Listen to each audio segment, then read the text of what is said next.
내용들을 응답하여 주옵시고 이제까지 주님이 주신 소명, 사명 감당하고자 애쓰고 힘쓰고 달려오는 하셨사오니 끝까지 남은 생에 주님 앞에서는 그날 잘했다 칭찬받기에 부족함이 없도록 영역으로 건강하게 도와주시옵시고 주의 은혜의 기쁨이 감사와 감격으로 심령에 충만하게 도와주시옵시고 하나님 아버지 날마다 주의 이름으로 행하는 모든 일들이 하나님의 성령이 도우시는 은혜 가운데 형통하게 하여 주시옵시고 마음의 간구에 기도하는 곳마다 응답해 주옵시고 사랑하시는 김성대 목사님과 함께 베스메스를 향하여 달려가는 암수가 되었사오니 좌우로 치우침이 없이 믿음의 정도를 달려 주님 앞에 서는 그날까지 하나님의 큰 영광이 되는 삶을 꼭 붙잡아 주시고 이끌어 주시옵소서. 이 시간을 연약한 것은 온전히 주님만을 의지하오니 성령께서 생포하셔서 유감없이 복음의 나팔로 사용하여 주시기를 원하오며 예수님의 이름으로 간절히 기도하옵나이다. 아멘. 이제 이 법궤에 오늘 여기 본문에 4절에 이렇게 말씀하고 있는 내용대로 그 세 가지 그 성물에 대해서 그리고 또 본문에는 기록되어 있지 않지만 이 지성소에 뭐가 있느냐 법궤가 있고 그리고 본문에 말씀하고 있는 이 두 돌비와 그리고 만나 항아리 그리고 쌍난 지팡이 이렇게 있다고 말씀하고 있는데 그 외에 있는 것이 하나가 더 있어요. 성경은 그게 뭐냐 율법책이라고 하는 거죠. 율법책이 이 성소에 지성소에 또 있던 것을 성경을 찾아보면 알 수가 있어요. 그래서 그것과 해서 이렇게 한 5가지로 구분해가지고 말씀을 증거했죠. 그래서 이것이 좀 깊이 있고 아주 중요한 이런 것들이 성경 본문에 아주 깊이 있는 것들이에요. 그래서 그냥 무심코 지나가면은 참 찾아낼 수 없는 그런 진리 그런 것들을 파내는 것이 필요해요. 산에를 이렇게 케이블카 타고 올라가서 보면요 밑에서 이렇게 올려다 볼 때하고 느낌이 전혀 다르죠. 설악산 같은 데 관공강이 케이블카로는 최초에 세워진 걸로 알고 있는데 우리나라에서 거기 그 관공강이라는 걸 타고 올라가서 내리다 보면 아주 좋죠. 그래서 내리다 보는 것과 올려다 보는 것이 다르죠. 그리고 또 산속에 들어가서 하나하나 살펴보면 버섯 하나, 식물 하나하나 그리고 또 모든 그 생명체들이 곤충이라든지 이런 것들이 살아가는 것을 하나하나 살펴보는데 아주 그 산속에 아주 어마어마한 생명들이 그렇게 존재하고 있는 것을 볼 수가 있어요. 그래서 성경을 보는 것도 역시 마찬가지예요. 전체적으로 이렇게 참 큰 이 아웃라인을 가지고 이렇게 달락달락 이렇게 보는 방법도 있고 또 하나 한 구절 한 단어를 쪼개서 그렇게 살펴서 그렇게 공부하는 그런 방법도 있는데 이렇게 한 단어 하나하나를 세심하게 신경 써서 읽으면서 살펴볼 때 그럴 때 거기에서 참 이 진리의 생수가 한없이 그렇게 쏟아져 나오게 된다는 거죠. 그래서 아주 이게 중요한 것이에요. 자, 오늘 이렇게 시부리 9장 1절부터 10절까지 저와 여러분이 교독했는데 딱 읽으면서 딱 걸려드는 데가 있어야 돼요. 성경을 세밀하게 정독이라고 그러죠. 정독을 하게 되면 이거 이상하다. 지금까지 이 성막에 대해서 이렇게 쭉 이 출애굽기서부터 레위기, 신명기서 많이 기록되어 있습니다만 읽어오는 거와는 여기에서 딱 걸려드는 하나가 딱 있는데 그것이 바로 이 4절에 보면은 이제 딱 있어요. 여기 보면은 금향로와 사면을 금으로 싼 언약궤가 있고 이렇게 이제 시작하고 있습니다. 여기 금향로가 있습니까? 없습니까? 없잖아요. 그런데 여기 지성소 둘째 휘장에 있는 여기 3절에 보면 또 둘째 휘장 뒤에 있는 장막을 지성소라 일컫나니 자 이건 뭐 이제 너무 잘 아시는 거지만 성소고 지성소고 휘장이라고 했어요. 휘장 뒤에 있는 이게 둘째 이 성소 이거를 지성소라고 지금 말씀하고 있는데 근데 여기에 있는 것이 첫째 오늘 이 히브리서에서 보면 딱 걸려드는 게 금향로가 여기 있다라는 거예요. 금향로가 있어요 없잖아요.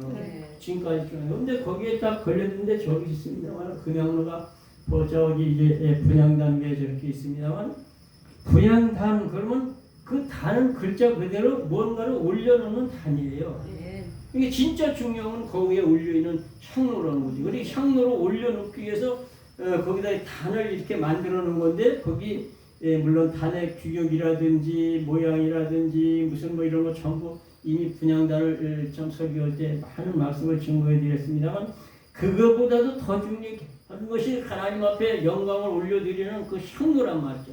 근데 향로가 오늘 히브리서에 와서 딱 보면 지성소에 들어가 있다는 거죠. 그러니까 이것이 여기서 딱 걸려 들어야 되는 거예요. 계속해서 이게 성막을 공부하고 구약에서 많이 기록하고 있는 성막을 읽을 때도 이 향로는 성소에 있어야 될 것이 지성소에 들어가 있다는 거죠 지금. 그래서 왜 이렇게 그러면 여기 오늘 본문의 4절 말씀대로 이 지성소에 왜 금향로가 들어갔다고 이렇게 기록을 히브리 기자가 기록하고 있느냐 이런 것을 이제 파내야 돼요 하나하나. 왜 이렇게 되냐.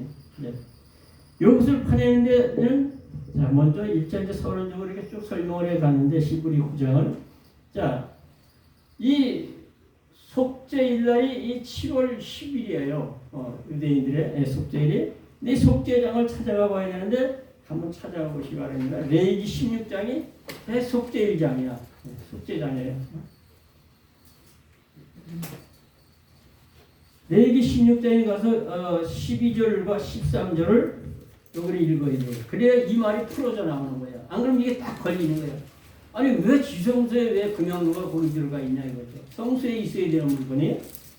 이걸 레위기 16장 12절 13절을 한번 이용주 전사님이 큰 소리를 한번 읽어보시기 바랍니다. 따박따박. 16장 12절 13절. 향로를 가져다가 여호와 앞 제단 위에서 피운 불을 그것에 채우고 또 곱게 간 향기로운 향을 두 손에 채워 가지고 휘장 안에 들어가서 여호와 앞에서 분향하여 향연으로 등곡계 위 속죄소를 가리게 할지니 그리하면 그가 죽지 아니할 것이요. 아멘. 그는 또 수송아지의 피를 가져다가 손가락으로 속죄소 동쪽에 뿌리고 또 아니 근데 12절 13절만 읽으면 돼요. 네. 그러면 이제 이 향로가 그 핵이 풀어져 나오는 거예요. 네. 그러니까 지금 히브리서에 지금 이 히브리 기자가 9장 4절에서 이게 기록한 이 말씀은 대속죄일날 일어나는 일을 갖다가 여기 지금 기록하고 있는 거예요. 평상시에는 이 금향로가 성소에 있어야지 지성소에 들어가면 안 되는 물건이에요. 근데 대속죄일날 1년에 한 번씩 10월 10일날 속죄일날만 일어나는 일을 이 히브리 기자가 지금 기록을 해놓은 거란 말이죠. 이런 거를 알아채야 되는 거예요. 그래야 이제 깊이 있는 걸 이제 말씀을 잘 쪼개서 그걸 이해할 수가 있는 거라는 것이죠. 그러니까 참 여기 이 레위기 16장 12절에 보니까 그 향로를 취해서 여호와 앞에 단위에 있는 피운 불을 가지고 자 여호와 앞에 있는 단위라는 것은 번제단을 얘기하는 거예요. 그러니까 가장 먼저 하나님이 성막을 완성하고 하나님 앞에 번제를 드릴 때에 번제단에 불을 내려준 걸 계속 보관하기 위해서 불화로가 있다 그러죠. 그 불씨를 계속해서 가지고 다녀야 되는데 이걸 게을르게 했다든지 무심히 했다든지 뭐 어떻게 해서 꺼트려 가지고 레위기 10장에 가서 보면 아론의 두 아들 나답과 아비후가 죽어 자빠지잖아요. 그래서 이제 이 불을 가지고 이 분향단에 있는 그 향로를 가지고 여호와 앞에 있는 단위에 있는 이 불을 잡아 가지고 거기에 고운 가루 향을 갖다 놔서 향을 피워 가지고 이 휘장 안에 들어가서 여기에 그걸 안개처럼 그 향을 쫙 피우라는 거예요. 그렇지 않으면 죽는다 이거예요. 그래서 죽임을 면하게 하라는 그 얘기는 뭐냐? 모세가 하나님 앞에 대면해서 말했다는 말씀도 있습니다만 하나님의 얼굴을 정면으로 대면하고 대화한 건 아니에요. 그 영광의 하나님 어마어마하신 그 위엄하신 그 위대하신 무한광대 인간의 언어로 표현할 수 없는 하나님의 얼굴을 정면으로 대면하고 살 수 있는 사람은 아무도 없어. 그래서 모세도 하나님이 반석으로 그 얼굴을 가려주시면서 여호와 하나님의 뒷모습을 봤다는 말씀도 있잖아요. 그러니까 이 향로를 가지고 오늘 본문에 보면은 이 1년에 1차씩이라고 그랬단 말이에요. 1차씩 대제사장이 들어간다고 말씀하고 있잖아요. 들어갈 때 제일 먼저 하는 게 뭐냐? 향로를 가지고 제단에 불을 담아가지고 고운 가루로 만든 향을 담아서 향불을 풍기면서 휘장 안에 들어가서 향기로 여기를 가득하게 해서 자신의 추한 모습, 인간의 어떤 그런 모습을 가리우라 이거예요. 그래야만 죽임을 면하게 된다고 그런 얘기예요. 그래서 이 향로가 히브리 9장에서 말씀하고 있는 그 말씀은 대속죄일 날 이 대제사장이 지성소에 들어가서 하나님 앞에 대속죄 제사를 드리기 위한 전초 작업이 요거부터 시작이 된다 그런 얘기. 그래서 여기 히브리 9장 4절의 이 말씀은 대속죄일 날 일어나는 일을 히브리 기자가 그렇게 기록을 한 것이다. 이렇게 해석을 하면 정확하게 그거를 이제 알게 된다. 그런 얘기가 되는 것이죠. 그 다음에 4절을 계속해서 읽어 내려가면서 보면은 금양로와 사면을 금으로 싼 언약궤가 있고 그 안에 그러니까 이 언약궤, 법궤, 증거궤 그 안에 만나를 담은 금항아리와 아론에 쌓는 지팡이와 언약의 비석들이 있고 이렇게 얘기하고 있잖아요. 그렇죠. 이 법궤 안에 지금 이 세 가지가 들어가 있다고 지금 말씀하고 있단 말이죠. 이 세 가지가 두덜비하고 만나하려고 아론에 쌓는 만큼 여기 들어가 있다고 지금 말씀하고 있단 말이죠. 근데 전에 한번 살짝 지나가면서 제가 말씀을 드렸는데 그렇게 히브리 기자는 얘기하는데 이걸 그대로 한국의 목사님들이나 보통 분들이 50% 70% 가까이 그 말 그대로 다 믿고 있다는 거죠. 근데 그렇게 얘기하면 먼저 30%만 맞는 거다 이렇게 얘기했잖아요. 근데 사실상 성경 전체적으로 얘기하면 10%도 안 맞는 거예요. 10%밖에 안 맞는 거예요. 분량대로 보면. 그래서 그걸 이제 오늘 하나하나 이렇게 풀어드리려고 그러는 거란 말이죠. 그거를. 그런데 한국에 보통 지금 이게 성경 공부가 일반적으로 언약관에 뭐가 들어서 몇 가지가 들어있는데 세 가지 들어있다고 그런단 말이에요. 세 가지. 근데 이렇게 여기에서 머무르면 안 된다. 성경을 세밀하게 정확하게 알고 있는 것이 아니다 그런 얘기죠. 그러면 정확하게 알고 있는 것은 뭐냐? 하나님의 말씀이 가르쳐 주는 대로. 그래서 지금 오늘 제가 안 그리다 저걸 이렇게 그렸는데, 첫째는 보세요. 첫째는 이 두덜비부터 이제 설명에 들어가게 되면은 이제 두덜비는 이제 출애굽기 23장이 이제 마지막 절인데 23장 16절이 이 마지막 절인데 거기에 보면 내가 내게 줄 증거판 그러니까 이 두덜비를 증거판이라고 말씀하고 있는 거죠. 그 증거판을 궤 속에 들치며 그 다음에 이제 25절을 더 읽어서 21절에 가서도 속죄소를 궤 위에 덮고 그러니까 이게 속죄소라고 그랬죠. 이 뚜껑이 속죄소예요. 이 뚜껑이 완전히 금으로다가 천사들까지 금으로 쳐서 완전히 만든 뚜껑이라는 거죠. 이거 속죄소라는 거죠. 속죄소. 이 속죄소 위에 얹고 속죄소를 궤 위에 얹고 내가 내게 줄 증거판을 궤 속에 넣으라고 그랬죠. 그냥 하나님이 명령하신 건 이 하나님의 말씀의 두덜비를 분명히 이 증거판 그 법궤 안에서 넣으라고 분명히 말씀하고 있단 말이죠. 그래서 우리가 정말 참 이 성막은 예수 그리스도라 이제 매주 이제 이게 광고하실 때마다 목사님 그렇게 했지만 그 말이 간단 명료한 얘기. 전부 다 이게 예수를 말씀하고 있는 거예요. 오늘 말씀을 증거하려고 그러는 두덜비 그리고 만나 항아리 그리고 만나 그리고 그 아론의 상난 지팡이 그 다음에 율법책 모든 것이 다 예수를 말씀하고 있는 거라는 거죠. 하나같이. 그런데 이제 구약에 이렇게 말씀하고 있는 모든 것은 이 히브리 10장 1절에 가서 보면은 그림자여 모형이다 이렇게 말씀하고 있단 말이에요. 그러니까 그림자는 뭐가 있습니까? 실체가 있으니까 그림자가 생기는 거예요. 그런데 그림자만 보고서는 그 실체를 정확히 알아낸다는 것은 그냥 말하기가 좀 정확히 안다는 건 쉽지 않아. 어슴푸려. 태양의 빛에 어디 위치에서 어떻게 어느 각도를 비추느냐에 따라서 모양새는 전혀 다르게 나타나는 거죠. 예를 들어서 손가락을 가지고 이렇게 하면서 이렇게 빗을 이렇게 밀면서 막 이렇게 하면서 이게 여우대가리야 그 어렸을 때 그런 장난 안 해봤어요? 해봤잖아요. 네. 이거 여우가 뭐 송장파문을 이렇게 말을 한다 그러면 이게 여우대가리니까 손이지. 예, 정확한 건 아니라고.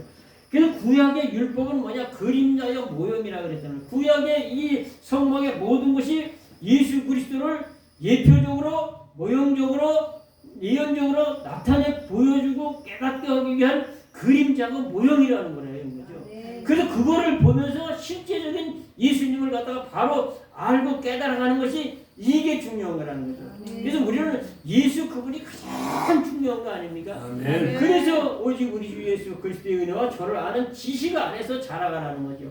그러니까 우리 그리스도를 아는 지식 안에서 우리가 날마다 우리의 속사람이 그렇게 그리스도의 장성한 분량에까지 자라가라고 주님 말씀하고 있는데 모든 것이 예수라 이거죠. 그런데 그러면 이 두 돌비 이건 뭐냐? 이것도 바로 예수님을 상징하는 건데 바로 예수님은 말씀이 육신이 돼서 우리 땅에 오셔서 그 영광을 나타내셨다고. 그게 요한복음 1장 14절에 보니까 말씀이 육신이 되어 우리 가운데 거하시며 우리가 그 영광을 보니 아버지의 독생자의 영광의 은혜와 진리가 충만했다. 이렇게 이제 말씀하고 있단 말이죠. 그래서 이 말씀 이것도 이 두 돌비도 바로 이 예수님을 말씀하고 있는 것이죠. 그래서 이 십계명을 여기서는 뭐 이제 참 예배 때마다 이렇게 십계명을 계속해서 이제 있습니다만 요게 이제 출애굽기 20장 3절부터 쭉 그렇게 기록이 되어 있어가지고 15절로 그렇게 기록이 되어 있어요. 절수를 이렇게 적고 그리고 신명기 5장부터 또 쭉 15절을 기록해가지고 21절까지 가가지고 이제 그 끝이 나요. 그래서 이제 두 군데 십계명이 그렇게 이제 성경에 보면 기록이 되어 있는데 이게 다 예수 그리스도를 그렇게 상징적으로 그렇게 우리에게 나타내주고 있다라고 하는 것이죠. 그런데 이 증거판 이 두 돌비를 한번 좀 이렇게 쭉 추적을 해보게 되면 이 출애굽기 20장에 와서 하나님의 시내산 광야 밑에 거기에 이제 그 이스라엘 백성들을 유진 그러니까 진을 치게 만들고 시내산에 하나님이 그 모세를 끌어올리시고 그리고 거기서 40일 동안 그냥 그렇게 참 금식을 하면서 하나님과 그냥 독대하듯이 그렇게 하면서 거기서 받는 게 있는데 그게 뭐냐면 이 십계명과 그 다음에 성막이란 말이죠. 이게 성막과 십계명을 그렇게 받는데 이 40일 동안 그렇게 그 하나님과 그냥 대화를 하면서 그 두 가지를 받는 동안에 이 시내산 밑에 이 백성들에게서는 뭐가 벌어지고 있느냐? 이 출애굽기 32장에 가서 보면 백성들이 아론에게 우리를 위해서 신을 만들어라. 이 사람 모세는 어떻게 된지 죽은 산지 우리가 알 수가 없으니까 말을 하니까 이 아론이 너희 이 여인들의 귀에 꽂혀 있는 귀걸이 금귀걸이 다 가져와라. 갖고 오니까 그걸 불에 넣어서 녹여서 각도를 내가지고 그냥 금송아지를 만들어서 금송아지 이제 그를 그냥 우상 숭배가 거기서 이제 시작이 되지 않습니까? 그래서 이제 하나님이 그 모습을 보고 참 진노하시고 이제 화가 나셔가지고 모세에게 그냥 이제 그만 내려가라 그러면서 이 출애굽기 31장 마지막 절이 18절인데 거기서 십계명을 모세에게 주신다는 거죠. 그게 하나님이 친히 깎아 만들어서 친히 쓰는 것이라고 거기에 분명히 말씀하고 있어요. 32장으로 넘어가서 모세가 그 두 돌비를 가지고 이제 그때 내리고 오는데 보니까 백성들이 그냥 앉아서 먹고 마시면서 금송아지 앞에서 그냥 우상 숭배하고 그러는데 그 모습을 보면서 어떻게 했어요? 그냥 너무너무 화가 나니까 이 두 돌비를 집어가지고 내던져서 박살났어요. 그러니까 여러분 보세요. 정말 이 하나님이 이 보실 적에 이 십계명이 얼마나 중요합니까? 하나님이 친히 깎아 만들었어요. 아멘. 이 출애굽기 34장에 가서 보면은 다시 새로 만든 거는 모세가 깎아 만들었어요. 글씨만 하나님이 쓰셨죠. 그래 하나님이 친히 깎아서 친히 글씨를 써서 그렇게 주신 정말로 세상에 무엇과도 바꿀 수 없는 그거를 모세가 너무너무 화가 나서 그래서 내던져서 밭으로 들였을 때 하나님 거기서 하나도 책망을 안 하셔. 전혀 책망을 안 하죠.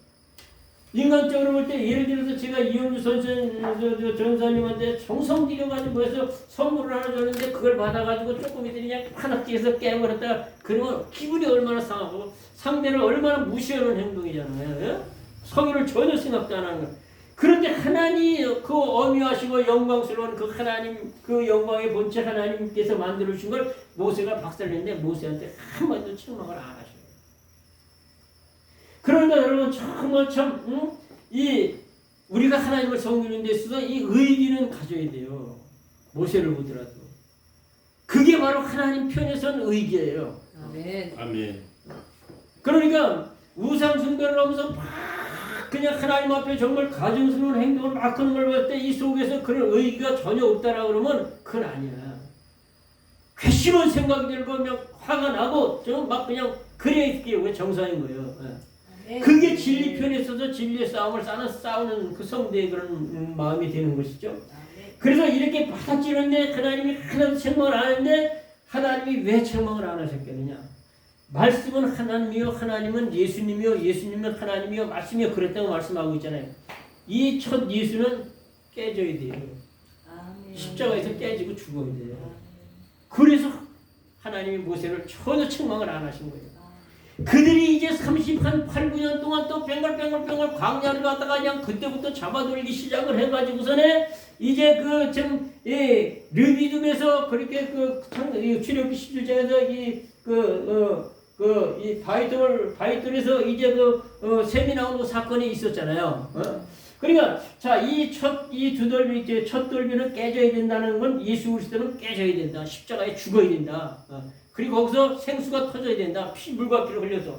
그게 바로 출애굽기 17장에 가서 그 이스라엘 백성들이 이제 그 르비딤에 이르렀을 적에 백성들이 먹을 머리 없어가지고 모세를 막 아론을 원망하면서 어째서 우리를 이렇게 애굽 땅에서 인도해내서 우리와 우리 자녀와 우리 가축으로 다 목말라 죽게 하느냐 어째서 우리에게 이렇게 하냐 하고 그러니까 그냥 모세가 그냥 너희가 어째 나와 다투느냐 하고 거기서 하나님께 내가 이 백성들의 이름은 어쩌겠습니까? 내가 보니까 이 백성들이 얼마나 나한테 돌질하겠습니다. 그러니까 하나님이 너는 이 지팡이를 잡고 바다를 치던 이 지팡이를 잡고 그 백성들 앞을 지면서 장로들과 함께 그처럼 무리가 레위든 장막 앞에 서라 그 반석 앞에 서라. 내가 그 반석 위에 서리니 너는 반석을 쳐라. 그럼 반석에서 물이 나서 백성들이 마시리라. 근데 여기서 모세에게 그 반석을 쳐라. 내가 그 반석 위에 서리라고 그랬어요.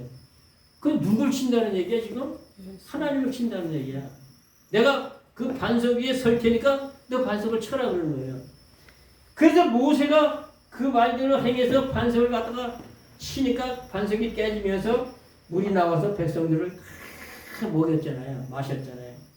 그래 이 반석이 뭐냐? 바로 이 신약으로 고린도서 10장 2절 3절 가서 보면은 예수 그리스도라고 말씀하고 있어요. 형제들아 신령한 것에 대해서는 너희가 알지 못하기를 옳지 않은 우리 조상들이 다 바다와 구름 가운데 있어서 모세의 습가에서 이 바다 가운데서 다 같은 신령한 식물을 먹고 다 같은 신령한 음료를 마셨으니 이는 저희를 따르는 반석으로부터 왔으니 이 반석이 뭐냐? 곧 예수 그리스도라는 거예요. 아멘. 그러니까 이 출애굽기 17장에서 모세가 반석을 쳐서 깨뜨려서 쏟아져 나올 그 생수는 뭐냐? 장차 예수 그리스도가 십자가에 달려서 몸 깨뜨리고 옆구리 창받고 다 그렇게 물과 피를 흘려서 그 생수를 먹고 마시는 그런 하나님의 성도들에게 영원한 생명수를 주실 것을 예표적으로 그렇게 나타내고 말씀해주고 있는 거란 말이죠. 그런데 그들이 한 38년 동안 빙글빙글 또 하나님 앞에 그 훈련받고 또 연단받고 하여튼 또 그 죄의 불순종의 대가로 이렇게 돌다가 그 다음에 가가지고서는 민수기 20장에 가서 1절부터 쭉 보고 7절까지 보면 무리바 물가에 왔어요. 거기서도 물이 떨어져가지고 다 그냥 그 모세를 원망하고 하나님 원망하고 그럴 때에 하나님이 모세에게 너는 그 반석을 명하여 물을 내라고 그랬잖아. 명하여 물을 내라. 근데 모세가 너무너무 화가 나서 감정이 나서 그랬을 것 같아 제 생각엔. 아니 38년 동안 그냥 새벽마다 만나를 먹이시고 그냥 메추라기를 먹이시고 그냥 그 하나님의 은혜로 이렇게 살아왔는데 이제 그만큼 겪어봤고 먹어봤고 체험했으면 이제 깨닫고 알아면 되는데 그렇게 원망하고 걱정할 때 모세가 얼마나 화가 나. 그러니까 그들에게 말하기를 내가 너희를 위하여 반석에서 물을 내냐 그러면서 반석을 몇 번 쳤다 그랬어요? 두 번. 두 번 치니까 하나님이 모세의 그 치면을 봐서 그런지 모세의 뭐 그걸 이해를 해서 그런지 물은 나게 해주셨지만 모세가 거기서 네가 어찌하여 백성들 앞에서 내 거룩함을 드러내지 나타내지 않았느냐. 너는 더 약속된 그 땅에 너 못 들어가. 못 들어갈 거야. 거기서 딱 말씀하는 거예요. 아멘. 근데 제 생각에는 모세가 너무 화가 나서 그랬을 것 같아. 감정이 나고 그냥 막. 그러니까 우리가 참 이 감정 처리를 잘 해야 되는데 감정대로 막 그렇게 화학으로 막 해내는 것이 그것이 얼마나 무서운지 알 수가 없어요. 그래서 그 감정 처리가 제대로 안 되면 하나님의 거룩하심을 나타낼 수가 없어. 성경에 감정대로 기분대로 말하고 행동하면 하나님의 거룩하심이 아니라 정말로 이제 엉망돼버리는 거지 생활이. 그래서 모세가 이제 거기서인데 그러니까 그 말씀은 뭐냐? 과거에 38년 전에 그 이 르비딤의 이 반석은 깨져야 되는데 그 첫 예수는 깨져야 되고 십자가에서 죽어야 되는데 두 번째 반석 무리바의 물은 절대로 깨트리려고 그러면 안 된다 이거예요. 그러니까 두 번째 예수를 십자가에 못 박고 죽이려고 하면 절대로 안 된다 이거예요. 근데 전에 말씀드린 것 같은데 첫 예수님이 십자가에 못 박힌 못 박은 그 사건은 누가? 불신자들이 못 박았어요. 예수님. 불신자들이 믿지 않는 자들이 그들을 구원하기 위해서 예수님 십자가에 몸 깨뜨리게 했어요. 예.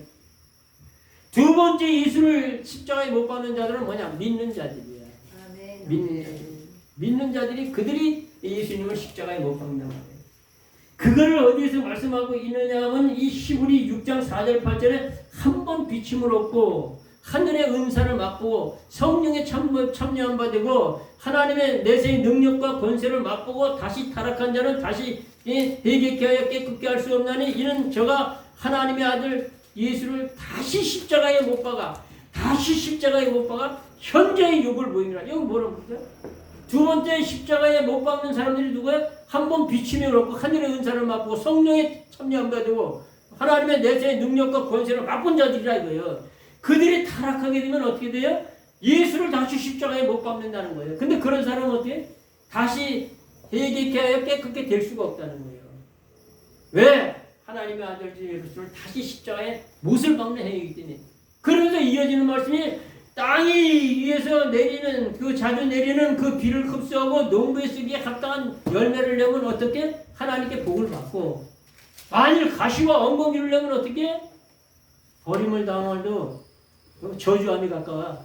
그 마지막이 불살라짐이 된다고 그랬는데 여기서 불살라면 지옥불배기 더 연상이에요 우리가.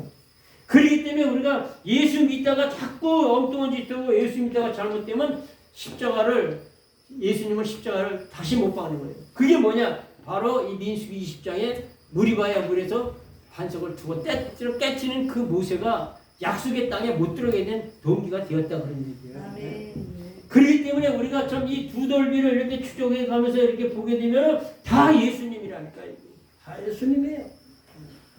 그래서 우리가 참 이 그 두 돌비를 이렇게 생각하면서 모세를 또 연관해서 그 두 돌비가 만들어지고 그리고 또 깨어지고 또 다시 만들고 이런 과정을 살펴보면서 야 우리 신앙생활이 그 빌보서 2장 12절 말씀대로 두렵고 떨림으로 너희 구원을 이루라고 말씀하신 대로 구원을 성취해가는 그 과정이 그렇게 조심해야 된다는 거죠. 아멘. 그래서 우리가 참이 르비딤의 이 물을 예수님이 깨진 보혈의 공로 의지에서 여기까지 그 은혜를 우리가 정말 하나님을 잘 섬기고 있는 그 은혜를 잘 간직해야지. 만약에 이거를 잘 깨닫지 못하게 된다면 두 번 예수님을 믿는 못 박는 그런 아주 그런 무서운 죄를 지을 수도 있다라고 하는 것이죠. 그래서 우리는 하여튼 이 하나님의 말씀 이 두 돌비를 아주 중요한데 요거는 분명하게 이 법궤 안에 넣어라 그렇게 말씀을 했어요. 그래서 오늘 낮에 목사님 설교의 핵심도 그거지만 말씀에 순종을 해야 된다는 거예요. 무조건 목사에게 순종하는 게 아니에요. 강단에서 나오는 모든 한국 강단, 세계 강단에서 나오는 말이 전부 진리는 아니야. 그렇기 때문에 목사에게 순종하는 게 아니라 신수한 하나님의 말씀에 무조건 순종을 해야 된다. 그런데 보세요. 이스라엘이 참 이 사사 시대를 거쳐가지고서는 참 이제 왕정 시대가 시작될 때 사울 왕이 40년 세움을 받았잖아요. 근데 그 40년 동안 이 세움을 받다가 결국 말로가 아주 실패자이고 용두삼이가 되고 실패적인 인생이 됐잖아요. 근데 그가 왜 그렇게 됐느냐 하는 것을 갖다가 그 순종에 대해서 강조할 때 많이 들었고 많이 인용을 했어요, 목사님들이. 그 말씀에서 우리가 딱 찾아보게 되면 그게 바로 사무엘상 15장 22절, 23절, 24절, 26절까지 그렇게 쭉 보면 그렇게 말씀하고 있어요. 거기에 말씀하면 사무엘이 가로되 순종이 제사보다 낫고 듣는 것이 수양의 기름보다 나으니 왕이 여호와의 말씀을 버렸으므로 여호와께서도 왕을 버려 왕이 되지 못하게 하셨느니라 이렇게 말씀하고 있거든요. 그러니까 그 사울이 또 딱 대답을 하는데 이렇게 얘기해요. 내가 하나님께 범죄하고 하나님과 당신의 말을 이렇게 어기고 범죄하였나이다. 내가 하나님의 말씀을 참 거역한 것은 백성들을 두려워하였음이니이다. 이렇게 말씀해요. 백성들을 두려워하였음이니이다. 백성들을.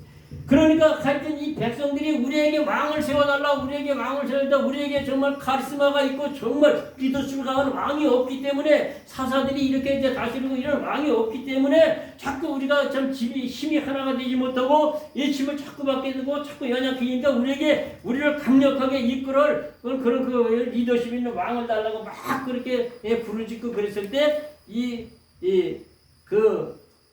하나님이 그 사무엘이 가가지고 그 말을 듣기 싫어해서 하나님 앞에 기도하면서 그러니까 하나님이 그러잖아요.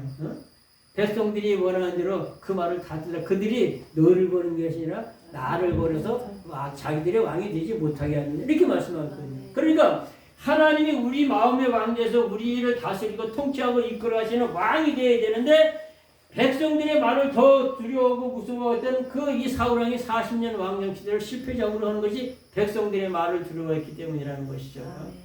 그러면서 그냥 사무엘에게 사울이 그러지 않습니까? 이제 나와 함께 같이 가서도 나로 가서 이제 여호와께 경배하게 했으니까 사무엘인데 나는 왕과 같이 가지 아니할 것이니 이는 왕이 여호와의 말씀을 버려서 여호와도 왕을 버려 왕이 되지 못하게 하였습니다. 2번씩이나 또 가시고 거기에 이제 그렇게 기록을 하고 있단 말이죠. 그러니까 하나님의 말씀을 버렸기 때문에 이 사울이 버림을 당하게 됐다. 그래서 우리는 이 두덜비 오직 두덜비만 이 안에 들어가요. 이 다른 거는 이 안에 들어가 있는 것이 없어 사실은. 그래서 이 두덜비가 그렇게도 참 중요한 말씀이 그렇게도 하나님 앞에서 이렇게 중요하고 아주 귀한 것이라는 거죠. 그래서 우리는 이 말씀에 가감하지 말아라. 자, 원죄가 들어온 이 창세기 3장 1절부터 그 7절까지 보게 되면 여호와 하나님의 지으신 들짐 중에서 뱀이 가장 강교하더라. 뱀이 여자였는데 하나님이 정말로 너희들아 이 동산 모든 나무의 실과를 먹지 말라 하더냐. 여자한테 아니라 우리가 그 동산 모든 나무의 실과를 먹을 수 있으나 선악을 알게 하는 나무는 먹지도 말고 만지지도 말라 하느라 죽을까 하노라. 여기까지 이제 읽어드렸던 좀 이따 읽어드릴게요. 근데 보세요.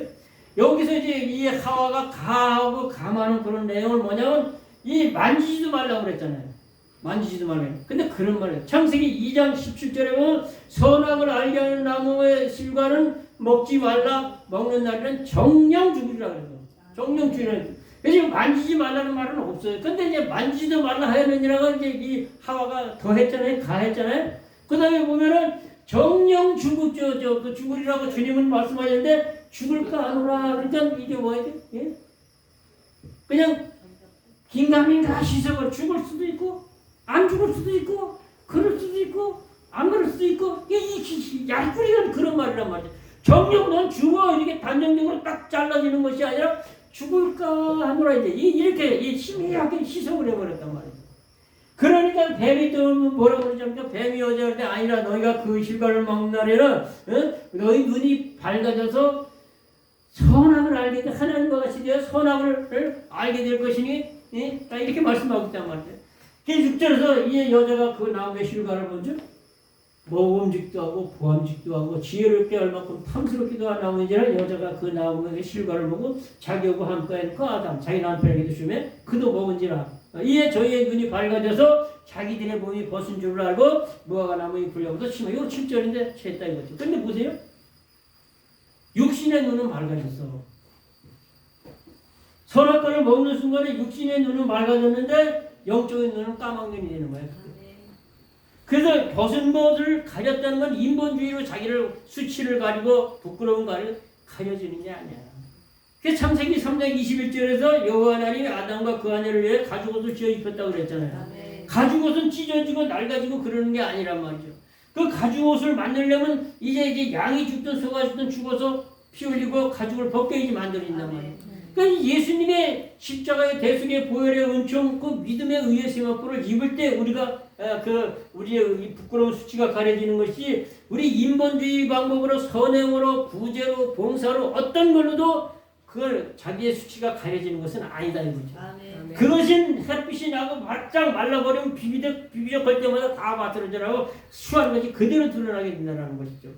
그래서 이 아담과 하와가 정말 이 하와가 특히 이렇게 하나님의 말씀을 가하고 강할 때 이 뱀이 있다가 그냥 거기서 꼬드기고 들어가면서 그 눈이 밝아진다고 그랬을 때 사단이 춤에 와서 미드라시로 이런 말이 있어요. 춤에 와서 하와에게 야, 너 진짜 하나님이 선악과라는 말은 없죠. 선악을 알게 하는 나무지 선악과라는 말은 없죠. 선악을 알게 하는 나무 그거 먹지 말라고 그랬냐? 아니, 그거 모든 나무를 실과 먹지 말라고 그러냐? 아니야. 선악을 하는 나무 그 나무는 먹지도 말고 만지지도 말라고 그랬어요. 저 죽을까 모른다고 죽으려고 그랬는데 죽을지도 모른다고 그랬어요. 이렇게. 그때 사단이가 이렇게 했대요. 이게 선악과라고 하면요. 이걸 막 만졌대요. 이렇게. 막 만지면서 아니야 안 죽어. 봐봐 내가 만져볼게. 죽냐? 안 죽잖아. 잘 봐봐. 만져봐. 또도 만져봐. 그러니까 하와가 진짜 안 죽네. 나도 한번 만져봤다 이거야. 그러고서는 거기에 넘어가기 시작을 해가지고 선악과를 따먹고 나서 진짜 영적으로 죽게 시켰고 육적으로도 죽음이 왔잖아요. 그러니까 너무 억울하잖아. 그러니까 나만 죽게 억울하다 그래가지고 이 아담과 하와가 선악과를 따가지고 쫙 길에다 막 뿌렸대요. 전부 다 뿌렸더니 짐승도 하다 씹어먹고 새도 하다 씹어먹고 다 씹어먹어서 그때부터 땅이 저주를 받았다고 말씀하고 있죠. 창세기 3장 17절쯤에 가서 이렇게 보면 땅이 저주를 받았다고 다 집어먹어가지고 전부 죽음이 왔다는 거예요. 새도 죽고 그 짐승들 각종 짐승들 다 죽고 다 죽는데 새가 하나가 안 주워먹은 새가 있었대요. 그 새가 뭔지 알아요? 불사조. 그러니까 하여튼 이 말씀을 가감하고 그러면은 그때부터 쉽게 자기의 신앙이 틈이 벌어지고 무너지기 시작하는 거예요. 그러니까 하여튼 어쨌든 이 강단에서는 말씀을 자꾸 얘기를 해야지 엉뚱한 얘기를 하면 안 된다 그런 얘기죠. 그래서 이 신명기 4장 12절, 신명기 12장 36절 뭐 이런 보면 가감하지 마라 그렇게. 특별히 잠언 30장 6절에 가서 보면 너는 이 말씀에 더하지 말라. 너는 거짓말하는 자가 되겠고 하나님이 너를 책망하실까 두려우니라 이렇게 말씀하고 있단 말이죠. 이 말씀을 더한다는 건 뭐예요? 거짓말하고 있다는 거예요. 그냥 거짓말을.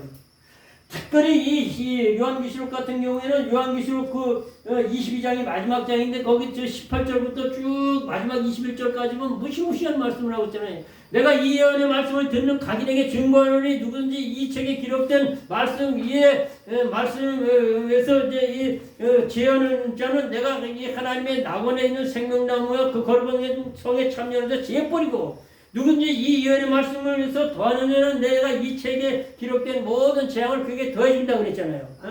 그렇기 때문에 가감하지. 그러면서 이어지는 말씀이 이것들을 증거하십니까? 그랬을 내가 진실로 속교를 하지니 아멘. 주 예수여 오시옵소서. 주 예수의 은혜가 믿는 모든 자에게 있을지어다. 그래서 이제 요한계시록이 다 이제 마무리가 되는데 그렇게 말씀을 그대로 액면 그대로 믿고 막 그냥 연구하고 공부하는 건 좋은데 엉뚱한 얘기를 하면 안 된다. 그래서 정확하게 이 성경 구조를 예를 들어서 이 시브리 9장 1절, 2절 이게 상고하게 된 요것을 하나님이 기록하게 된 그 해석을 무슨 하나님의 의도, 하나님의 뜻, 하나님의 생각을 여기다 넣어놓으셨나는가 하는 걸 정확히 그걸 해석해 내는 게 그게 정확한 성경 해석법이라는 것이죠. 그러니까 성경 해석법은 여러 가지가 있는데 특히 우리가 쉽게 그냥 이게 해석할 수 있는 방법 가장 좋은 건 뭐냐? 문맥을 떠나면 안 돼. 문맥을 봐야 돼. 문맥을 봐야 돼.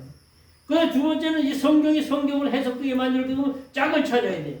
구약은 그림자여 모형이니까 신약의 실체 예수님과 연결을 시켜야 된다는 거죠. 그래서 예수님이 성경을 해석하는 키고 열쇠라 그러면 그걸 가지고 풀어야 된다는 거 하는 거죠. 그 다음에 구체적으로 그 이 성경이 기록될 당시에 유대인의 그 역사와 지리와 그때 당시의 사건이라든지 이런 거를 쭉 그냥 공부를 좀 많이 해야 돼요. 그래야 그 성경을 이게 해석을 할 때 여기에 어떤 걸 적용해서 해석을 해야 되느냐 하는 것이 이제 답이 나오게 되는 거죠. 그렇게 되면 정확한 하나님의 의도를 그렇게 찾아낼 수가 있다라고 하는 것이죠. 그래서 우리가 하여튼 이 두덜비가 이 법궤 안에 들어가 있다라는 것이죠. 자, 두 번째는 만나하울인데 출애굽기 33장, 16장 거기에서 이제 이 만나가 처음 내려오기 시작하지요. 거기 33절을 보게 되면 또 아론에게 이르시되 항아리를 가져다가 그 속에 만나 한 오멜을 담아 여호와 앞에 두어 너희 대대로 간수하라. 어디에 두라 그랬어요? 이 만나의 항아리를? 여호와 앞에 두라 그랬어요. 여호와 앞에는 이 법궤가 하나님의 임재의 상이니까 이 앞에 두라는 얘기예요. 그러니까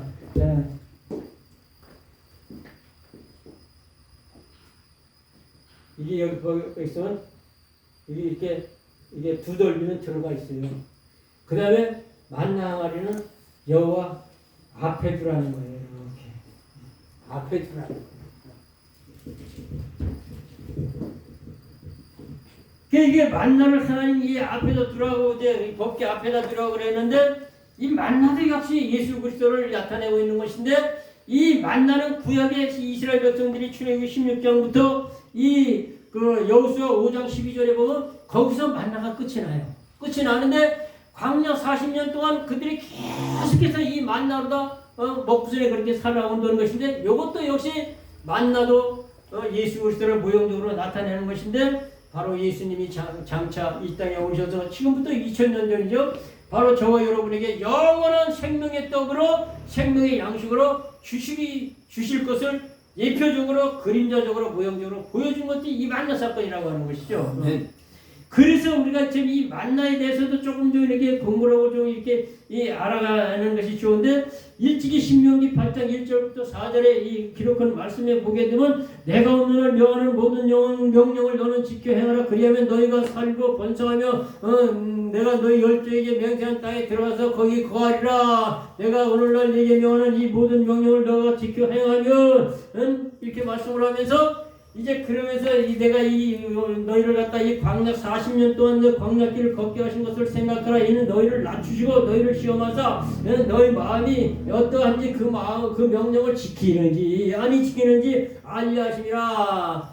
그리고 또 너희를 이 40년 동안 내게 만나를 너 열조 너도 알지 못하고 내 열조도 알지 못하는 만나를 내게 먹이셨느니 사람이 이 육신의 떡으로만 사는 것이 아니라 하나님 여호와의 입으로 나오는 모든 말씀으로 사는 것을 오늘날 너에게 알게 하나입니다. 이렇게 말씀하고 있지 않습니까? 아멘. 그러면서 4절에 가서 이 40년 전 너희 의복이 헤어지지 아니하고 발이 부럽지 아니하였느니라 이렇게 말씀하고 있는데 40년 동안 여러분 생각을 해보세요. 옷을 아무리 그때 당시의 옷은 지금보다 이 직물 기술이 많이 낙후되어 있었겠지. 아무리 가죽으로 만들어 입었다 할지라도. 그런데 40년 동안 버텨내고 낡아지질 않고 발이 부르트지를 않아. 매일 그냥 걷는데 그 부르트지 않았다는 건 이게 완전히 하나님의 은혜예요. 네. 그래서 이제 마태복음 4장으로 와가지고 주님이 참 이 공생의 시작을 할 적에 그 시작의 첫 시작한 게 광야 40일 금식기도 거기서 이 참 마귀에게 그 세 가지 시험을 봤는데 첫 시험이 이 돌덩어리 이거 가지고 이게 떡 만들어서 먹어봐라. 경제적인 문제를 해결하라는 얘기야. 그러니까 여러분 우리가 예수 믿고 하나님 섬기면서 이 경제적인 문제만 해결하려고 이러는 건 이게 샤머니즘적이고 기복적인 신앙이라. 이거 잘못된 신앙이에요. 물론 하나님이 다 먹을 것 입을 것 다 물질적인 복도 주죠. 그건 보너스야 그냥. 이 땅에 살아가면서 필요한 거 하나님 다 아시기 때문에 보너스를 주시는 거예요. 그런데 지금 이 마귀가 예수님을 시험하는 첫 번째 시험이 뭐냐? 민생고를 해결하라 이거예요. 지금도 그러잖아요. 먹고 사는 걸 가장 치중하잖아요. 지금 이재명 대통령도 그걸 많이 강조하잖아요. 민생고 이거예요. 그런데 거기서 참 예수님이 이제 말씀으로 물리신 첫 경우에 사람이 떡으로만 사는 것이 아니라 하나님의 입으로 나오는 모든 말씀으로 살아야 된다. 이게 마태복음 4장 4절에 그렇게 이제 말씀을 하고 있는 거죠. 그렇게 말씀을 하면서 아주 이 자신이 이 모든 인생들의 생명의 떡이라는 크라이마스가 이제 이 공생의 마무리를 다 짓는데 예루살렘으로 좀 이 마태복음 21장 종려주일에 설교 많이 합니다만 그 종려주일 그때 올라가 가지고 그리고서는 하시는 게 뭐냐 그 성찬식으로 하잖아요. 성찬식으로 6월절 거기 이걸 6월절 행사에서 그래서 예수님은 6월절에 돌아가셔요. 6월절에 이제 절기 공부를 할 때 이제 나오겠습니다만 그래서 이제 거기서 이제 예수님이 성찬식을 제정하면서 이것은 너희를 위한 내 몸이니 이것을 행하여 나를 기념해라. 그러니까 잔을 가지고 축사해 주시면서 이것은 너희를 위하는 내 피 언약의 피니 이것을 먹을 때마다 또 나를 기념해라. 이제 이렇게 말씀하고 있잖아요. 그런데 그 말을 이 요한복음에 와서 이 요한복음 6장에서는 아주 그냥 주님 친히 보배로운 입술로 확실하게 말씀하고 있는데 그 47절을 보면 진실로 너희를 믿는 자는 영생을 얻었니 내가 곧 생명의 떡이라는 거예요. 너희 조상들은 광야에서 만나를 먹었어도 주었거니와 이 떡은 하늘에서 내려온 산떡이니 이 떡을 먹는 자는 영원히 살리라. 나는 하늘에서 내려온 산떡이니 사람이 이 떡을 먹으면 살리라. 내가 세상에 줄 그 떡은 세상을 위한 내 살이라고 자기 살이라는 거예요. 살이에. 이게 유대인들이 서로 다투어가는데 이 사람이 어찌 세상을 우리에게 주어 먹게 하겠느냐? 아니 예수께서 하는데 난 생명의 떡이니 내 살을 먹고 내 피를 마시지 아니하면 너희 속에 생명이 없느니라. 내 살을 먹고 내 피를 마시면 영생을 가졌고 마지막 날에 내 그를 다시 살리니 내 살은 참된 양식이요 내 피는 참된 음료다. 이제 이렇게 말씀하면서 확실하게 요한복음 6장에서 만나는 바로 예수 그리스도께서 장차 저와 여러분에게 영원한 생명으로 떡으로 주실 그것을 확실하게 말씀을 하고 계시다는 거죠. 그래서 우리는 하여튼 말씀으로 영혼의 양식을 살아야 돼요. 그래서 이 말씀이 그냥 구약의 그 두 군데 신약에도 말씀하고 있습니다만 꿀송이처럼 달아야 된다고 전에 몇 번 말씀하고 있지 않습니까? 주의 말씀의 맛이 어찌 그리 내 입에 단지요 내 입에 꿀과 소이꿀보다 더 다니이다. 요번 6기 23년 12절에 하루에 30세끼 3끼 먹는 것보다 주의 말씀을 일정한 양식보다 더 귀하게 여겼다고 그랬고 그리고 예레미야 15장 16절에 나는 주의 이름으로 일컬음을 받는 자는 내 주의 말씀을 얻어먹었사오니 주의 말씀은 내 마음의 기쁨이요 즐거움이 된다고 말씀을 하고 있고 그래서 우리는 하여튼 말씀으로 우리가 참 이끌림 받는 그런 삶을 살아가야 된다는 거죠. 그래야 바른 신앙을 유지해 갈 수가 있는 것이라는 것이죠. 그래서 우리는 말씀의 영혼의 양식의 맛을 잘 느껴야지. 죽은 사람은 하여튼 이 미각을 몰라. 죽은 사람은 먹을 줄도 모르지만 먹여봐야 입에 넣어야 모른단 말이죠. 병이 들면은 제일 먼저 떨어지는 게 감기몸처럼 입맛이 없어. 뭘 먹어도 이렇게 써 맛이 없어. 그건 바로 건강치 못하다는 거예요. 건강한 아이들은 얼마나 뭐든지 잘 먹는지 몰라. 그래서 그냥 항상 보면 건강하고 면역성도 강하고 토실토실하고 살이 찌고 그런단 말이죠. 하여튼 밤떡 참 맛있게 먹었습니다만 밤벌러지 이렇게 밤 까다고 거기서 산게 땅이나 보셨을 거예요. 까다고. 하나님이 그거 하나도 들어온 게 아니야. 난 씹어 먹었으면 좋겠더라고. 이게 삶은 밥이 까먹다가 그러면 먹어도 괜찮아. 그게 얼마나 깨끗한지 몰라. 바깥에 들어간 게 아니에요. 모든 이 과일나무는 꽃이 활짝 만개되었을 때 그때 거기가 버러지가 와가지고 날 버러지가 와가지고 거기다 딱 알을 싸놔. 그러면 그게 딱 이렇게 이 열매가 되면서 그 속에 들어가 그 알이. 그래가지고서는 이제 그게 이제 알이 딱 돼 있는데 그 속에서 알이 연그러지고 그러면 이제 거기서부터 알이 딱 이제 거기서 이제 그 생명체가 하나님의 참 기가 막힌 점이죠. 딱 거기서 생명체가 움직이기 시작하면서 버러지가 되면서 그걸 파먹고 나오는 거예요. 그러니까 얼마나 깨끗한 건지 몰라 그런 거지. 버러지 우리 보기에만 그냥 그렇지 사실은 깨끗한 게 얼마나 많은지 몰라. 그런데 그런 거 참 이게 먹어도 뭐 들어올 게 하나도 없죠. 근데 어떤 사람은 막 기가 부르고 막 그러는데 그렇게 하나도 없다니까요. 고추도 그 마찬가지예요. 그러니까 우리가 정말 이 신앙생활에 우리 하나님을 섬기면서 참 이 영광스러운 꽃이 피고 그럴 때 그때 조심해야 돼요. 그때가 뭐냐? 칭찬받고 인정받고 그냥 막 이렇게 그렇게 꽃이 폈을 때 이만하면 됐다. 그럴 때 조심해야 되는 거예요. 그때 사단이가 거기다가 참 알을 갖다가 찐다니까. 그래서 이 아가서 2장 15절에 왜 또 일가는지 모르겠네. 15절에 보면 우리를 위하여 포도원을 하는 여우를 잡아라. 이는 우리의 포도원에 꽃이 피었음이라 그러잖아요. 포도원은 하나님의 교회를 얘기하는 거예요. 교회가 부흥되고 흥망되고 성도들이 오고 물질적 인적적 자원이 풍성하고 넘쳐나고 막 영광스럽고 조심해라. 그때 꽃이 피는데 그때 여우가 마귀가 사단이 와서 알을 깐다 그런 거죠. 그래서 자꾸 그 잡으라는. 그래서 모든 이 열매는요 꽃이 폈을 때 그때부터 시작이 되는 거예요. 아무튼 자우장 우리가 정말 참 이 만나는 예수 그리스도를 상징하는 거예요. 그리고 이제 세 번째로 이제 아론의 쌍난 지팡이를 또 이제 말씀드리기. 아론의 쌍난 지팡이도 물론 이 부활을 상징하니까 이게 예수님을 상징하는 것이죠. 예수님을 상징하는 것인데 이 지팡이가 만들게 되기 시작한 것이 바로 그 연조를 알아야 되는데 어디서부터 이렇게 시작이 됐느냐? 그거는 민수기 16장을 봐야 돼. 민수기 16장 1절부터 3절에 보면 레이의 증손 고아의 손자 레이의 증손 고아의 손자 다단 이스라엘의 아들 다단과 아비람 다단과 이스라엘의 아들 고라와 그 다음에 이 르벤의 자손 엘리압과 다단과 아비람과 벨레스 아들 온이 당을 지었다는 것이었다. 이거 1절에서 당을 지었다는 거예요. 당을. 그러니까 이 당 짓는 거야. 이 교회에서 지금 파당 짓고 이렇게 막 폐당 짓는 건 진짜 그건 나쁜 거예요. 아주 나쁜 거예요. 무조건 목사님 필두로 해서 목사님 목회 철학에 따라서 성경적으로 맞으면 잘 순종하고 하나가 되어서 갈 때 성령의 하나 되게 하신 것을 힘써 지켜라. 주도 하나의 세례도 하나의 믿음도 하나의 하나님도 하나라고 그랬잖아요. 그래서 성령의 하나 되게 하신 것을 힘써 지키라고 그랬잖아요. 그래서 파당 짓는 건 절대로 안 되는데 거기에 보게 되면은 이 르벤 자손 중에서 엘리압의 아들 다단과 아비람과 그 다음에 벨리시 아들 온이 당을 짓고 이스라엘 자손 총회에서 회중 중 유명한 유명한 족장 250명과 함께 일어나서 이 당을 짓고 폐당을 짓고 함께 일어나서 모세를 거스리니라. 대들었다 이거야. 모세를 거스리니라. 응? 그들이 일어나서 그들이 모여서 모세와 아론을 거스려 이르되 우리 회중 각각 회중이 다 거룩하고 그리고 여호와께서도 그들 중에 계시거늘 너희가 분수의 신하도다. 어찌 여호와의 총화에 스스로 높이느냐 이렇게 하면서 반기를 드는 거예요. 여기서.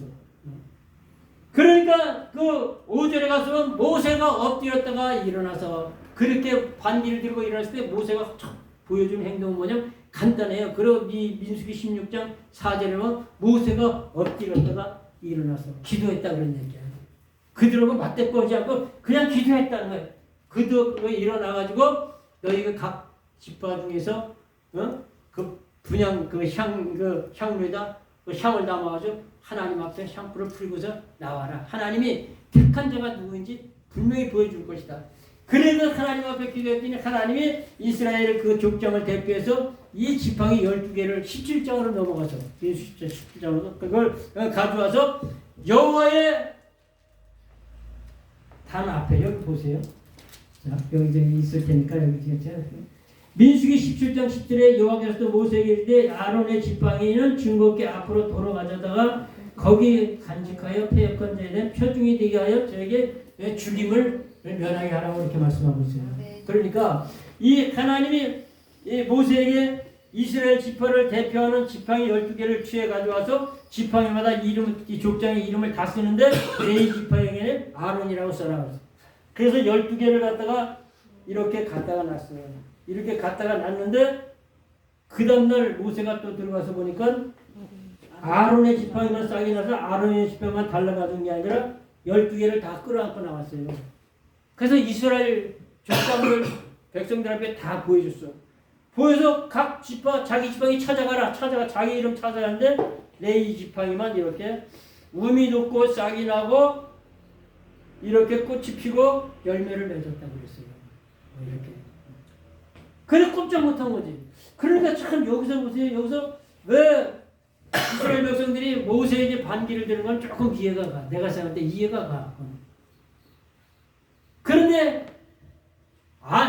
모세까지 그렇게 뭐 이해가 되는 이유가 뭐냐면 모세는 하나님이 그 이스라엘 영도자로 지도자로 출애굽의 영도자로 세워서 모세를 통해서 하나님이 역사하신 걸 수없이 봤잖아요. 애굽에서 10가지 재앙을 내리쏟아보면서 엄청난 기사와 이적을 보여줬잖아요. 출애굽 빼가지고 출애굽기 10장에서 유다 그 홍해를 갈라지키는 거 보여줬잖아요. 그리고 새벽마다 만나를 먹이고 그냥 반석을 쪼개서 물이 터지고 많이 봤으니까 모세에게는 인정을 하는데 그건 인정하겠는데 왜 지 형 2살 위인 형을 왜 두 번째 지도자를 세웠냐 이거예요. 쉽게 얘기해서 대통령을 세워놓으니까 대통령이 지맘대로 자기 동생이나 형을 갖다 국무총리 지명해버린 거야. 그러니까 이게 화가 나고 기분 나쁠 거 아니겠어요? 그러니까 반기를 드는 거란 말이죠. 그런데 여기서 성경에서 우리가 주의해야 될 것은 인간적인으로 볼 때는 그건 잘못된 것 같지만 하나님의 주권이잖아. 지정했잖아. 하나님이 지정해버렸잖아.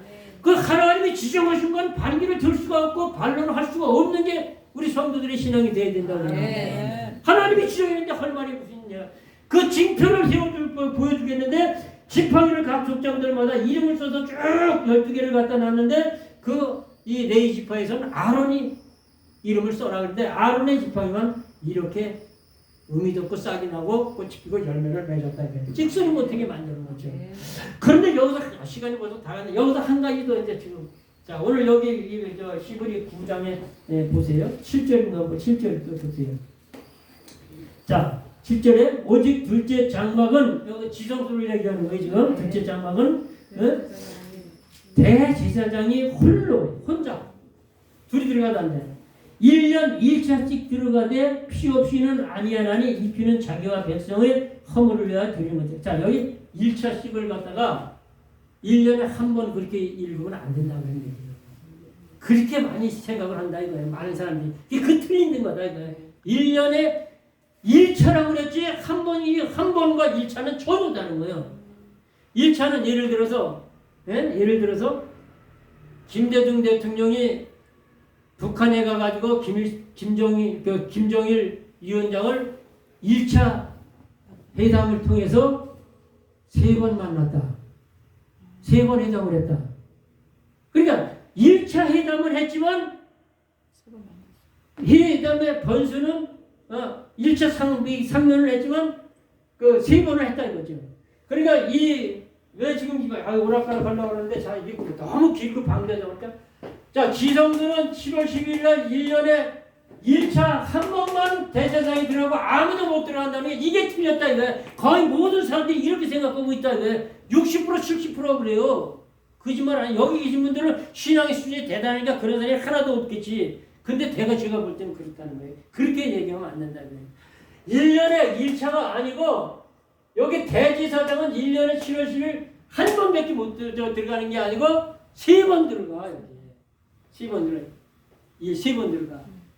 그 3번 들어가는 것이 하여튼 나머지는 못하는 나중에 자 다시 레위기 16장을 한번 가보세요. 이거 확실하게 짚고 넘어가야 좋겠으니까.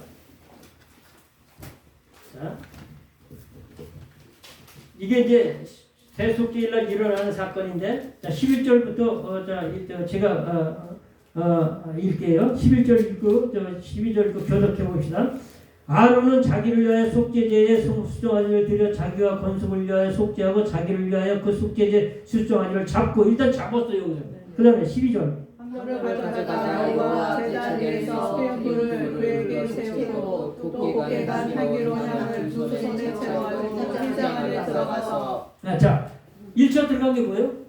향로를 가지고 향불을 펴가지고 들어가서 향로를 이 지성들을 향을 꽉 채워온 게 요게 한 번 들어간 거란 말이야. 첫 번째 들어간 거란 말이야. 들어갔잖아요. 그 다음에 이제 13절을 제가 읽을게요.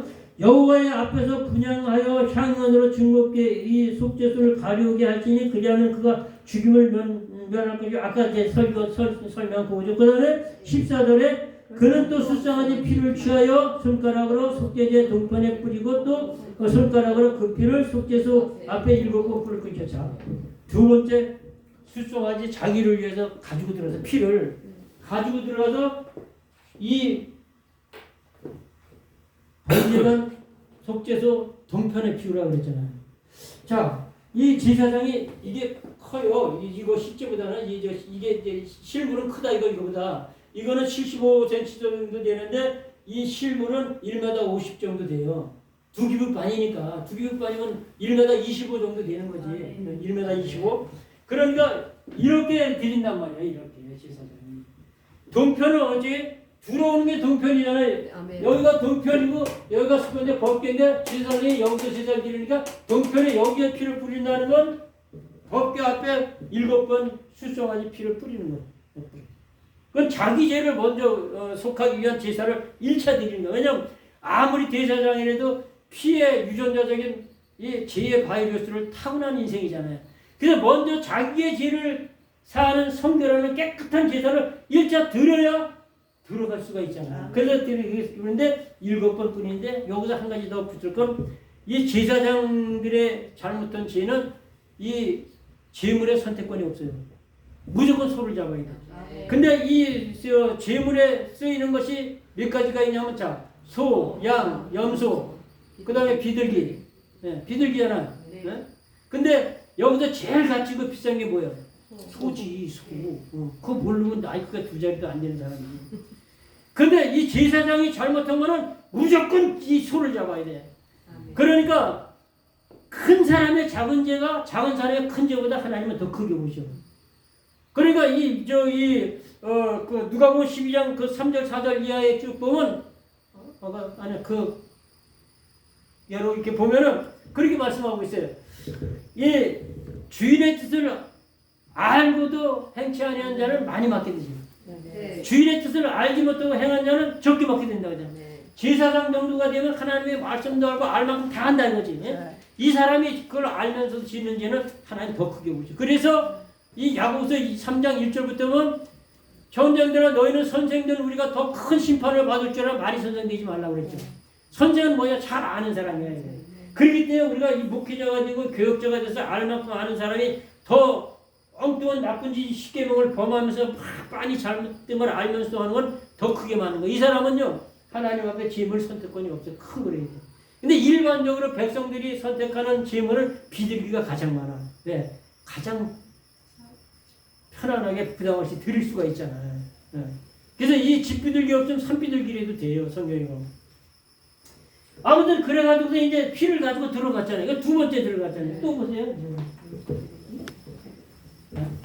자, 15절이죠. 또 15절, 15절 읽어보세요. 또 백성을 위한 속죄제의 염소를 잡아 그 피를 가지고 휘장 안에 들어가서 그 수송아지 피로 행하는 같이 피로 행하여 속죄소 위에 속죄소 안에 뿌릴지니. 아멘. 자, 자기 피를 자기 속죄의 짐을 송아지 피를 가져와서 자기를 위해서 속죄의 피를 7번 뿌리고 나와서 네. 또 백성들을 위한 염소 피를 가지고 들어가서 또 뿌렸잖아요. 네. 그럼 몇 번째? 3번 들어갔잖아. 네. 3번 들어갔잖아. 네. 한 번 들어가는 게 아니라니까. 네. 아. 3번 들어가고 4번 들어간다고 봐야 돼, 원칙으로. 네. 왜 그러냐? 여기는 안 나와 있어요. 네. 성경에 안 나와 있지만 정리를 해야 되잖아. 나중에. 아. 향로도 가지고 나와야 되고 정리를 해야 되잖아. 네. 4번 들어간다고 봐야 돼. 아. 그러니까 여기 히브리 9장 7절에 말씀하고 있는 1년에 1차 들어간다고 해서 아론이 1년에 한 번 들어가는 게 아니다 그런 얘기예요. 아멘. 4번 최소한 4번은 들어간다고 봐야 돼. 성경적으로. 4번을 들어간데 단 1차 1년에 한 번밖에 못 들어간다. 그러니까 4번 들어갔는데 하루밖에 못 들어간다. 대속죄일 하루. 그 다음에 그러면 1년에 365일인데 364일 동안은 아무도 못 들어가고 비어있느냐? 그건 아니다. 언제든지 하나님이 보시기에 합당하게 자기가 드릴 말씀이 있으면 들어갈 수 있는 아주 그냥 만들어 들어갈 수 있는 사람이 딱 하는데 그게 모세야. 모세. 네. 그러니까 출애굽기 17장에서 지금 말씀하고 있는 그 내용을 지금 쭉 설명하자. 자, 고라단과 그 52년 250명이 반기를 들었을 때 지팡이를 꺾어다가 저기다 갖다 놓으라 그랬죠. 모세. 누가 꺾어가지고 갖다 놨어요? 제사장이 아니야. 모세가 12개 지팡이를 다 걷어가지고 들어갔잖아. 네. 그 다음날 다시 들어가다 가봐라 그러니까 들어가 보니까 아론의 쌍둥이만 지팡이였는데 그걸 12개 다 가져가. 두 번째 들어갔잖아. 예? 이거 속죄일날 일어난 일이 아니에요 지금. 나왔죠? 그 다음에 하나님이 그 아론의 지팡이는 10절에 그렇게 말씀하고 있잖아요. 그 10절, 민수기 20장, 17장, 20절에 아론의 쌍난 지팡이는 여호와의 어디다 갖다 두라고요? 어디다 갖다 두라고 했어요?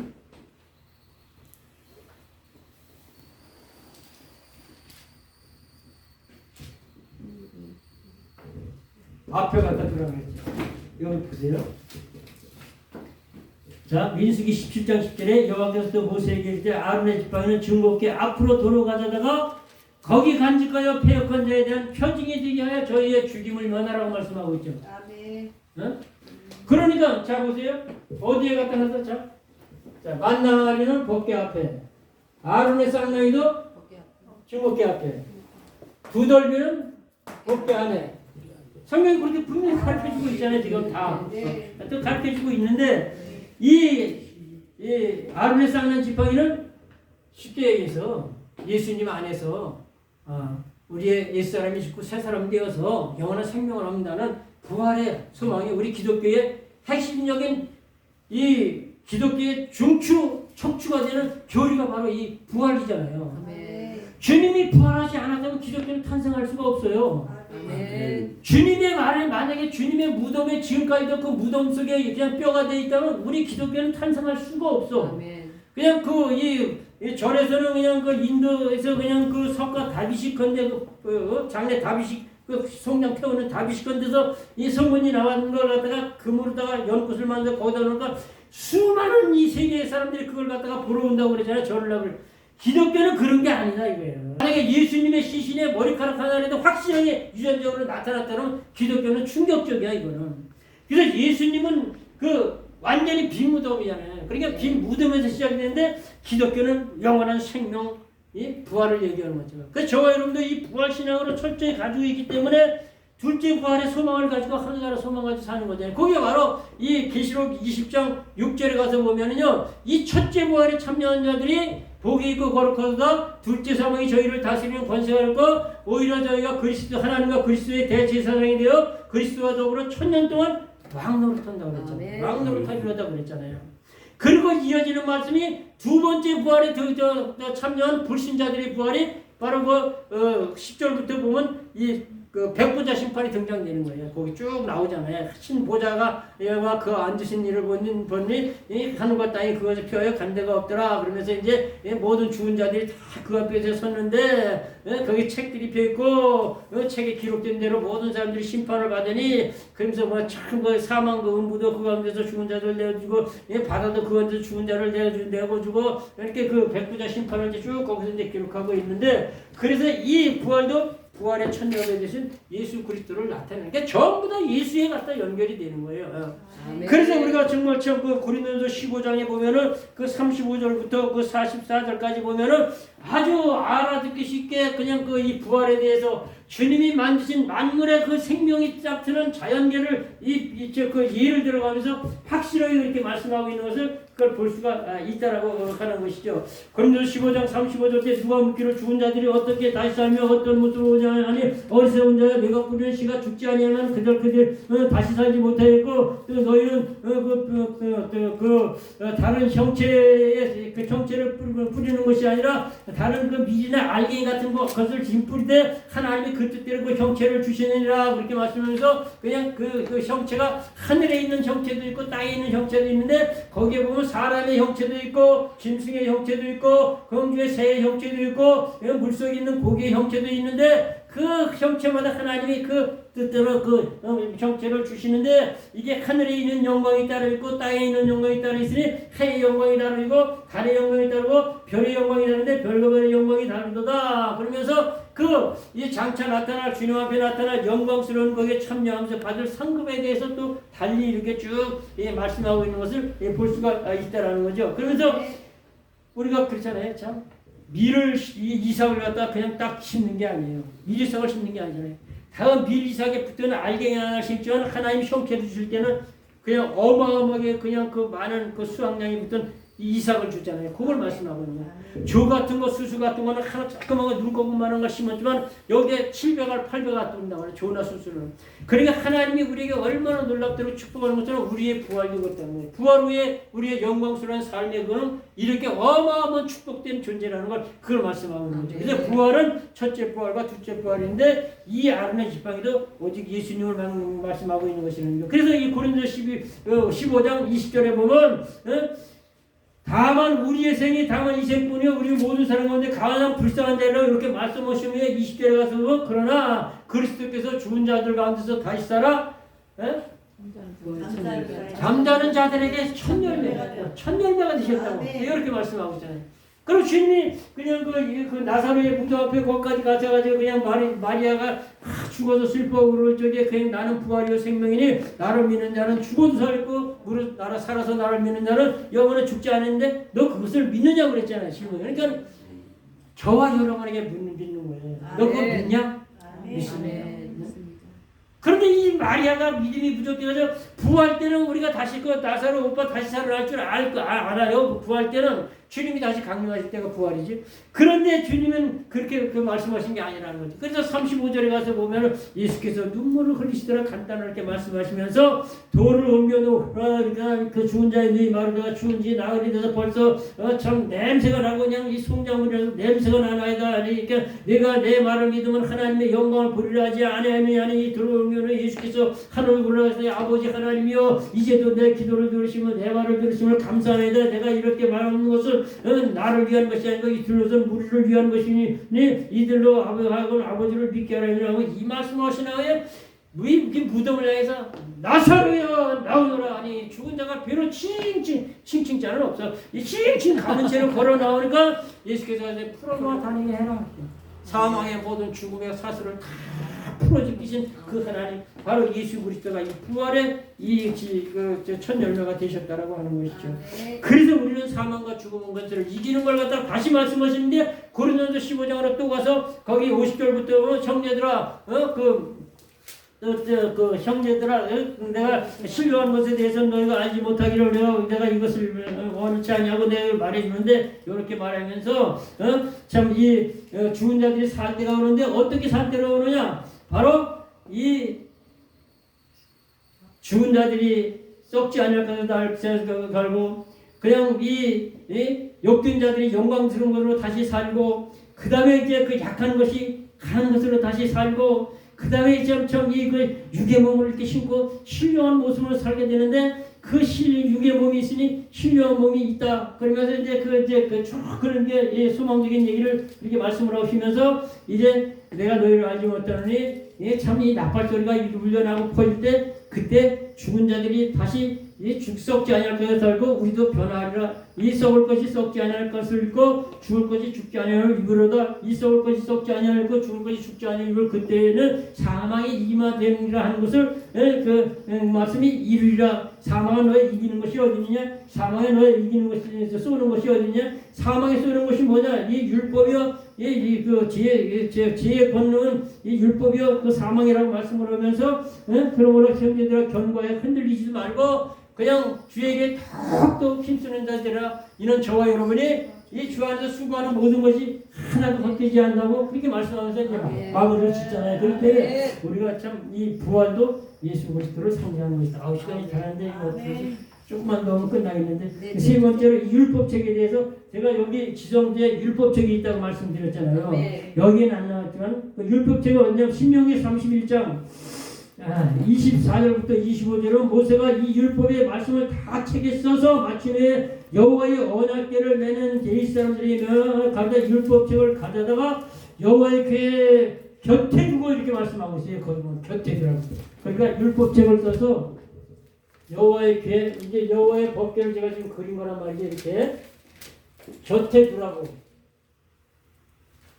요게 율법책이야. 그래서 이 모세가 이 하나님의 율법을 다 기록을 해서 이렇게 이 여호와의 곁에 이렇게 두는데 왜 그럼 곁에 두라 그러냐? 율법책은 항상 가지고 읽었어요. 레위 사람들이. 예, 그래서 이제 이 모세가 수시로 꺼내고 이렇게 하기 위해서 이렇게 그 이제 곁에 들어가고 이제 그런 것 같은데, 그래서 이제 이 말씀을 정리해야 되는데, 자 보세요. 일단 여기 1차 정리하고 자 보세요. 두돌비는 어디에 둬요? 아니 벗게 안 벗게 해. 안 해. 밖에 안 해. 요걸 확실히. 그 다음에 만나려고 아론의 쌍난 지팡이는 어디에 둬요? 벗게 여호와 앞에. 앞에. 그 다음에 율법책은 어디에 돼? 벗게 여호와 곁에 옆에. 옆에. 자, 오늘 확실하게 이제 알았죠? 아, 이제 네. 이거 뭐 이 히브리 9장 이 4절의 이 말씀은 잘못된 거를 기록해 놓은 거다. 아멘. 그러니까 이 세 가지가 이 법궤 안에 있었던 세월이 있었는데, 이게 대충 따져서 한 40년, 3, 40년 세월이 있었어요.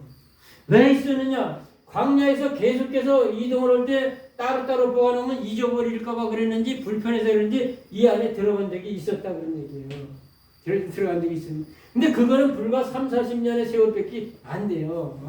나머지는 전부 다 이 법궤 안에는 두 돌비만 들어가 있고, 나머지는 이 만나와리 쌍난 지팡이 이거는 법궤 앞에 있고, 동쪽 앞에 있고, 그 다음에 이 하나님의 말씀 이 율법책은 곁에다 그렇게 두는 것이 하나님이 그렇게 정확하게 명해 주신 거다. 아멘. 그렇게 명해 주셨는데도 사람들이 인본주의 방법으로 이거 세 개를 들어가 있던 세월이 3, 40년 정도 있었다 이거예요. 그렇게 세월이 지나면서 이 사무엘상 2장에서 보면은 블레셋과의 전투가 벌어져. 전투가 벌어져가지고 계속 패배하니까 이제 홈리와 비누아스가 그 아론의 아들이잖아요. 그것도 제사장이잖아요. 아들이니까. 그들이 나가서 전쟁하다 지니까 하나님의 법궤를 가지고 오잖아요. 성막에서. 이게 법궤 가지고 오면 법궤가 무슨 요술방망이도 아니고 요술 램프도 아니고 그게 이기면 무조건 이길 줄 알고 나오는데 근본적으로 그들이 우상 숭배하고 하나님과 범죄하니까 패배해가지고 그걸 뺏기잖아요. 뺏겨가지고 그래가지고서는 그 법궤가 혼자 돌아다닌 세월이 몇 년 세월이냐면 거의 100여 년 세월이죠. 100여 년. 나답과 아비후의 집에 있었던 세월이 성경에 분명히 그 사무엘상 그 4장에 보면은 20년이야, 20년. 20년 있었고 그 다음에 이제 그것이 이제 그 사울왕 40년 동안 찾지도 않았어. 법궤를 찾지도 않았어요. 사울왕 40년. 그것만 봤더니 60년이야. 그것만 해도 성경 기록한 것보다 해도. 그리고 나서 이제 다윗왕이 되면서부터 그걸 찾기 시작을 한 거예요. 그렇게 찾기 시작을 해가지고 쉽게 얘기해서 100여 년 가까운 세월 동안 법궤가 홀로 다니는데 이 사무엘상 4장에 가서 보면요. 이 법궤가 혼자 이렇게 다니면서 블레셋과의 전투를 벌여. 전투를 벌이는데 법궤 혼자가 이제 하나님이 역사인데 가는 데마다 독종이 일어나고 연병이 일어나고 사람들이 죽어 자빠지는 거야. 처음에 이 블레셋 사람들이 법궤를 뺏어다가 다곤 신당에 갖다 놨어요. 하루 종일 자가서면 다곤이 문주방에 엎어져 있는 거야. 이게 왜 이래? 그래서 그냥 첫날은 대수롭게 생각하고 읽고 세웠는데 고단하다 보니까 문주방에 엎어진 게 아니라 모가지가 끊어지고 양팔이 부러지고 몸뚱아리만 나왔어. 그다음부터 이게 이제 여호와의 신 이제 법궤가 있어서 이제 그 하나님의 신이 여호와의 신이 치는구나. 그래 그때부터 그냥 일리절이 그냥 돌아치기 시작하는 거예요. 그래서 그냥 그 가사 아스도 에글론 가사 가드 하여튼 그 5대 도시를 보고 17절에 가서 보면 그 5대 도시가 기록이 되어 있어요. 5대 도시를 돌면서 법궤 혼자 하나님의 역사에서 싸워가지고 그게 이제 다시 유대인 이 땅으로 오게 되는 거예요. 베스메스로. 그래서 암소 2마리 잡아서 이렇게 가니까 베스메스에 가가지고서는 보니까 이 베스메스에서 일하는 사람을 보니까 너무 좋아가지고 그 오는 걸 보고서는 소를 잡고 그 새수를 갖다 뻐개서 화목을 삼고 하나님 앞에 범죄를 들고 지르다 보니까 5만 몇 명이 죽었다고? 70년. 5만 70명. 근데 5만 70명이 죽었는데 거기 찾았으면 보세요. 이거 70에다 가르쳤어요, 안 쳤어요? 70에다 가르쳤나 안 쳤나 보세요. 5만만 가로. 5만을 가르쳤구나. 네. 예. 자, 5만의 저 가루를 이렇게 쳤는데, 예? 그 가루를 왜 쳤는지 아세요? 5만을 왜 가르쳤을까? 어떤 사면에는 5만이 없음라고 써 있습니다. 그렇지. 그걸 해석이 되어 있지. 없는 걸 넣은 거를 가로를 치고 글씨를 넣은 거예요. 없는 걸. 그러니까 원문에는 히브리어 원문에는 그게 없다고 그러니까 70명이라는 것밖에. 그러니까 실제로 이거 보게 되면은 70명이 죽었다고 그러는데 사실상 5만 명이 죽었는데 5만 70명이 죽었는데 70명이 죽었는데 우리는 정확히 그때 목격을 못해서 몰라. 그렇지만 하여튼 그 베세메스라는 동네가 얼마나 큰 동네인지는 모르지만 엄청난 사람이 죽어 자빠졌다 그런 얘기예요. 그래서 이렇게 5만 70이 이렇게 죽어 자빠졌는데 그 이스라엘 하나님의 법궤가 이렇게 5대 도시를 돌면서 그렇게 해가지고 그 안에 도는 동안 안에 있는 게 언제 또 없어졌는지 모르는데 다시 하는데 마지막으로 여기 이제 5번째 솔로몬 성전을 완성하고 지을 때 거기다가 이 법궤를 갖다가 안치했을 때 솔로몬이 궁금했는지 이걸 열어봤어. 이걸 열어봤어. 열어봤는데도 안 죽은 이유가 있을 거예요. 왜 안 죽었느냐? 제사장은 열어볼 수가 있으니까 이 솔로몬은 제사를 지낼 수 있는 제사장 권한도 있는 사람이었어. 그래가지고 이걸 열어봤는데 그 안에는 다시 한번 찾아보세요. 거기 열왕기상 8장 9절.